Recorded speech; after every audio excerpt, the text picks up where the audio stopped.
Hey, what's up, guys? Hope you're doing good today. It's a beautiful day to have a beautiful day. And today I just wanted to share with you something I've been thinking about quite a lot regarding nutrition.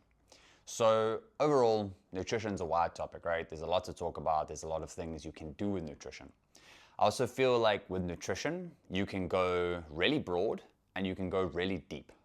And what I mean by that is there's broad things we can speak about, right? Like calories and macronutrients and general eating behaviors. And then there's also that really niche deep dive into nutrition, looking at specific nutrient breakdowns, specific chemicals, timing, quality of protein, for example, quality of different things, quality of food processing. So there's a lot, yeah? But in this episode, I wanted to break down what I believe are the top 3 rules or behaviors that we should follow if we want to achieve optimal physical health, mental health, and performance. So I'm trying to really take this topic and this idea and distill it into the most basic elements. Now, obviously, this doesn't incorporate everything that you could do for your physical and mental health and performance when it comes to nutrition, but I've just found this to be the 3 key things that have really made a difference for me and that have really made a difference for the people I've worked with. And when I say make a difference, I'm not only talking about the impact of the thing, but also the ease of implementation. How easy is it? How practical is it to do the thing, to make the behavioral change so you can get the outcomes that you want? So I'm going to make this a short episode, nice, quick, and fast. If you have any other questions, we can go deeper into each of these topics. So, number 1, the most important thing that I focus on in my own nutrition, as well as with my clients, protein, right? We hear this all the time. We all know we need to eat protein, we need to eat more protein, etc., etc. But what I find to be the case is when people go on diets, usually what they do is they do this complete overhaul of their diet, right? They go from whatever they were doing before, maybe not a typical diet, just kind of their normal routine of eating, and overnight they're suddenly on a diet. Yes? They have a printed diet plan or a set of meal boxes, and that's their brand new diet. Now, that strategy can work. I just don't personally think it works for the majority of people. And the reason I think that's true is that it's just hard, right? Like, think about any other area of your life. Think about your work. Think about your relationship. Think about just your normal routine of the things you do in a day. Now, imagine trying to take even just one of those areas and completely change it overnight, right? Imagine how it feels, for example, to step into a brand new job. And when you stepped into that new job, it probably didn't literally happen overnight, right?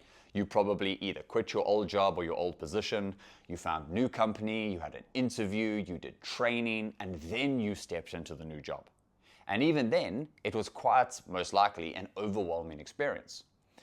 So why do we apply the same kind of thinking to nutrition? Why do we try overhaul everything literally in the space of 24 hours? And I think the reason is people want fast results. I guess that's the reason for it. I just don't think it's the most effective thing to do.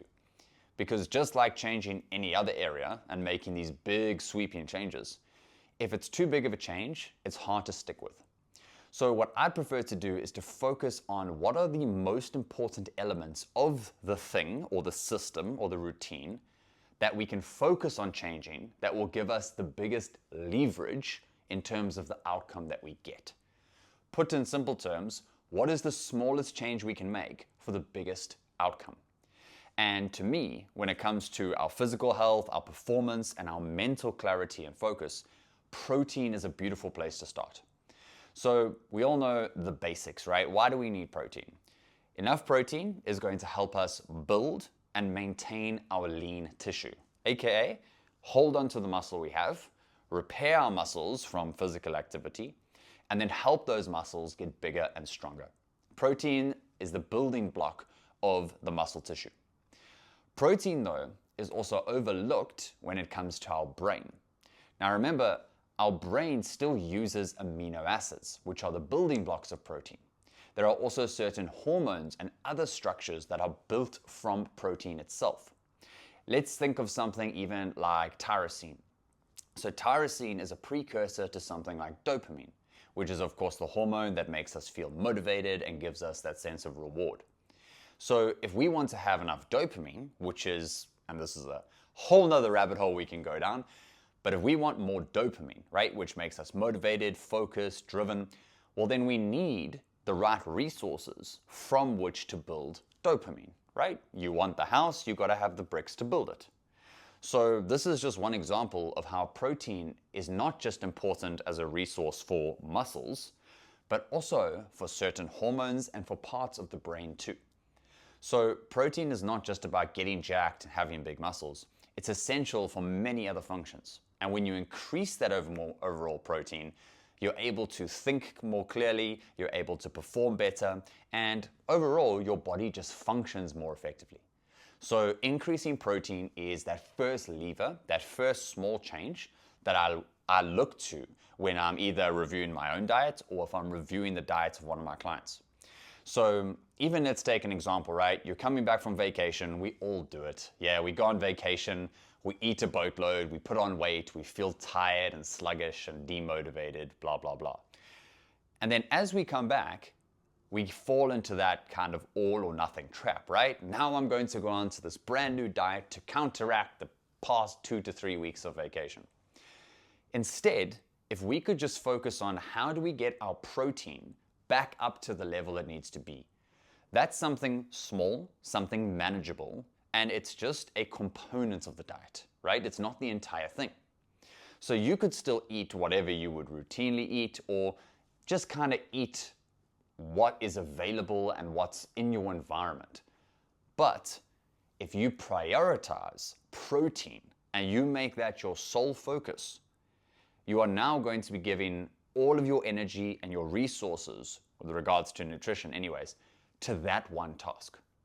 So we can start here by focusing on how can we increase our amount of protein. Now, the question that we always get, right, is, well, how much protein do we actually need? So anywhere in the camp of 1 to 2 grams of protein per kg of body weight is normally going to do the trick. Now, actually finding out the specific number, right, that the total amount of protein you're consuming in a day, it's helpful, but it's again one of those places where people start getting tripped up over a detail that isn't really relevant. And what I mean by this is not that the amount of protein isn't relevant. That is relevant, of course. We want to increase the protein. But knowing the exact number that you're hitting is not going to improve how the protein works. The goal is just to eat more, and to eat to a point where it would be unreasonable to expect that you are not hitting your protein intake. So if you want to track your protein, if you want to calculate it, that's great, because now you have a number that you can actually, right, you have proof of what you're actually consuming. My suggestion is don't get so caught up on the accuracy. So for example, I can look at my diet and I can estimate how much protein I'm getting.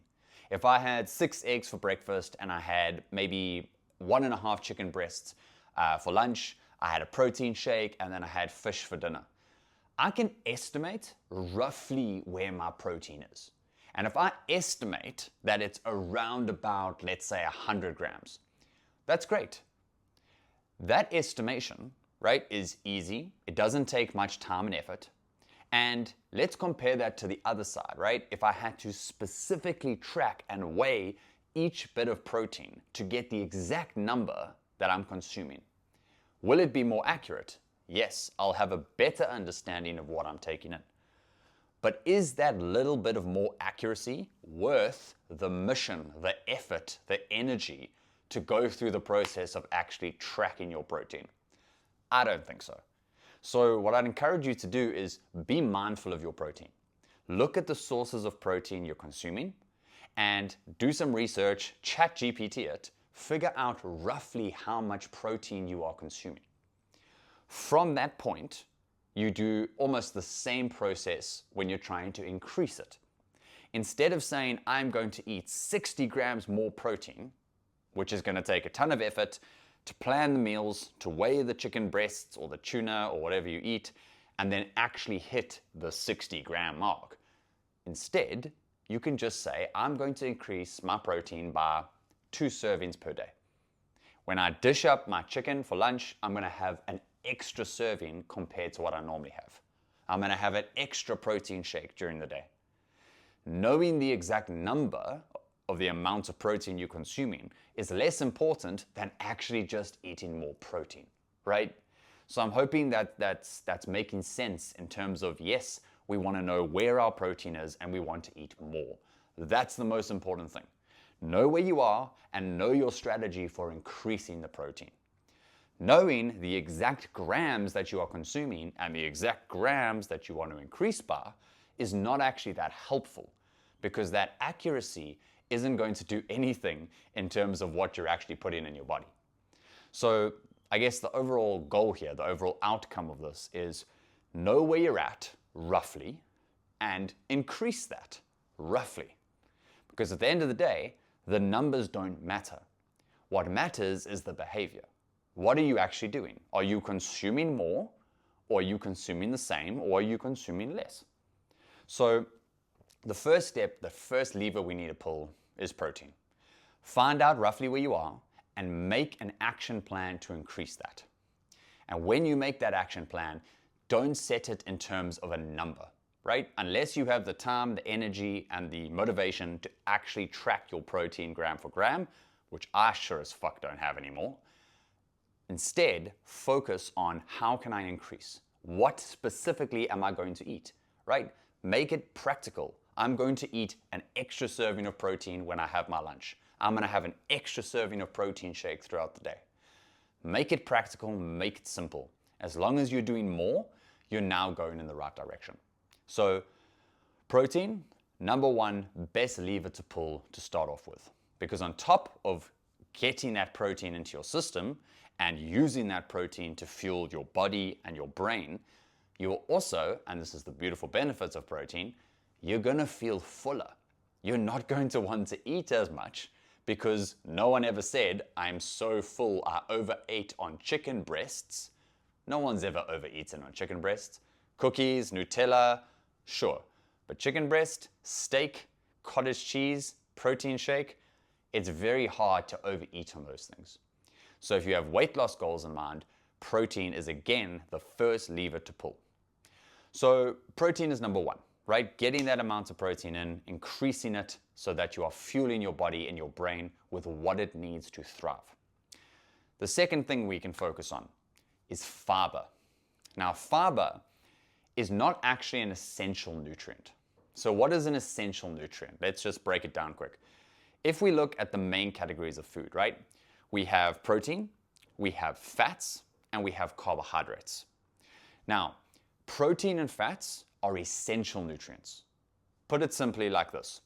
If you locked yourself in a room and you ate only carbs and fats and no protein, eventually you would die. If you locked yourself in a room and you ate only carbohydrates and protein, you would eventually die because your body needs protein and fats in order to function. Your body does not, in fact, need carbohydrates to survive. Now, that doesn't mean you shouldn't eat them. And, very important points, that does not mean it is optimal. The brain uses glucose, which is carbohydrates, as fuel, as its main source of fuel. It can use protein and fats as well, which means carbs are not necessary. But just because something's not necessary doesn't mean that it's optimal to go without it. So my point here is that fiber is a type of carbohydrate. Carbohydrates are not essential. So technically, you do not need fiber to survive. But if you want to feel good, if you want your digestion to work well, and most importantly, if you want your gut microbiome, the whole world of little bacteria living in your gut, to thrive, you need to be consuming fiber. Now, going into the gut microbiome, that's a whole nother conversation. Let's make it simple right now. In your gut, you have living organisms called bacteria. There are good bacteria and there are bad bacteria.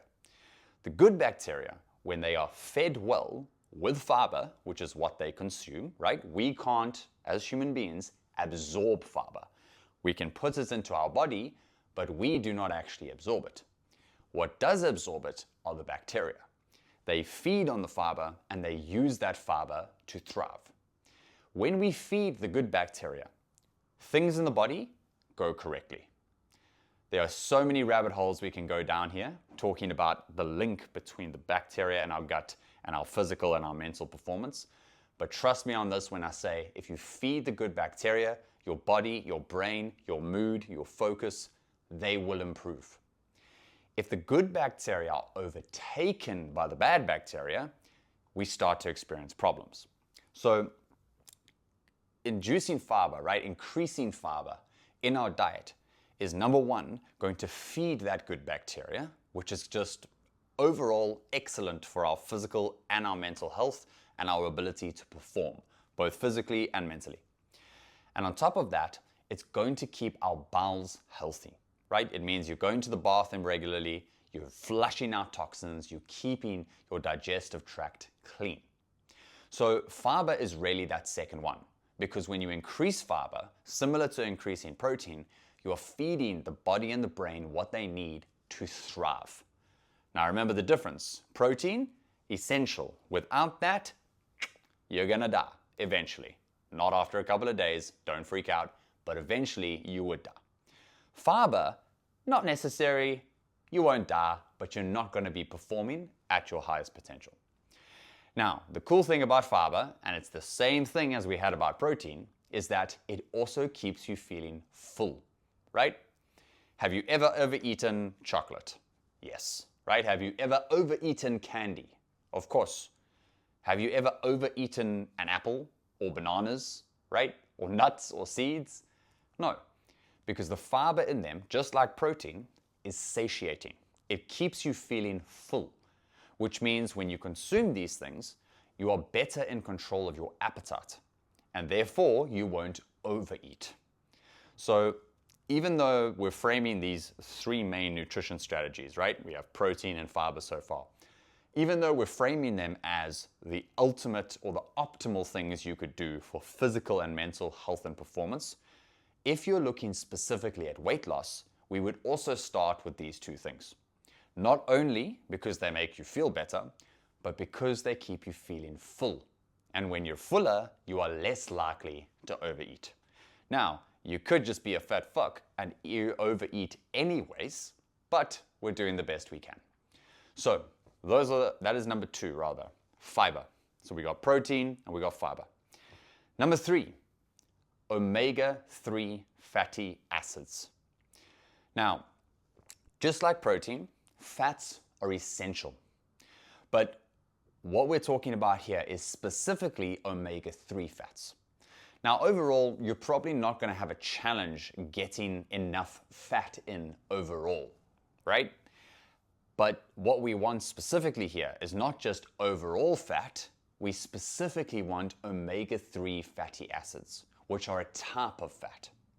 So you can find these fatty acids in fish, you can find them sometimes in things like avocados, you can find them in things like nuts and seeds, like flax seeds, for example. So these omega-3 fatty acids, they're a type of fat, and what they do is actually anti-inflammatory. So it's quite interesting when you look at fats, they are generally omega-3s and omega-6s. Now omega-3s are anti-inflammatory. Omega-6 is pro-inflammatory. So what does that mean, right? Inflammation is like the body's warning signal. So if we were sitting in this building now and the alarm went off, that is a signal that there is a problem that we need to deal with. That is what inflammation does in the body. What happens when you kick your toe on the table and you use so many curse words Pope Francis would pass out? It goes red, right? It goes blue eventually, but in the moment, it goes red. And that redness is a sign of inflammation. It's your body saying, hey, some shit is not working properly, there's pain, there's damage, there's a problem, please send your resources here so we can fix this problem. So inflammation is not a bad thing. But if we were sitting here and every single day the fucking fire alarm went off, eventually what are you gonna do? You're gonna ignore it, right? And not only ignore it, it's gonna get so freaking irritating. And imagine having to get up over and over and over again to go deal with the problem. And that's exactly what happens when we have too much omega-6, right? Our inflammation is too high and there's basically alarm systems going off all the time. Omega-3s help us balance that out. It's anti-inflammatory. So the ratio of omega-3 to omega-6 is really important. Now, once again, just like with the protein, there's no need to go on this deep dive into your nutrition and find out the exact amount of omega-3 and omega-6 that's in your diet. Because knowing that number, is it going to be helpful? Yeah, sure. But is the effort and the energy worth it for that accuracy? When in reality, you could just say, I feel like shit, I know I'm not eating well, let me increase my omega-3, and things are probably going to go right. So getting more omega-3 in is the key. Don't necessarily worry too much about where you are now. You can do a brief review, right, of what you eat to see how much you kind of are getting in. But overall, just eat more omega-3s.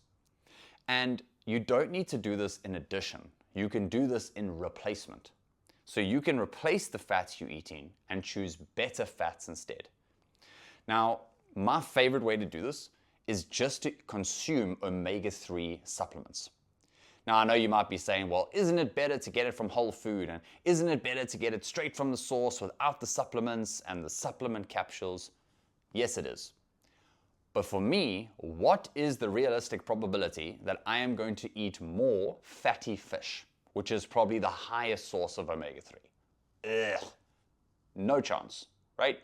Not practical, not enjoyable. I would rather grab 3 tablets twice a day, smash those, get my omega-3s up, and be happy and not eat fucking fish. Now, you might be different. You might love eating fatty fish and all the other omega-3 sources. I don't.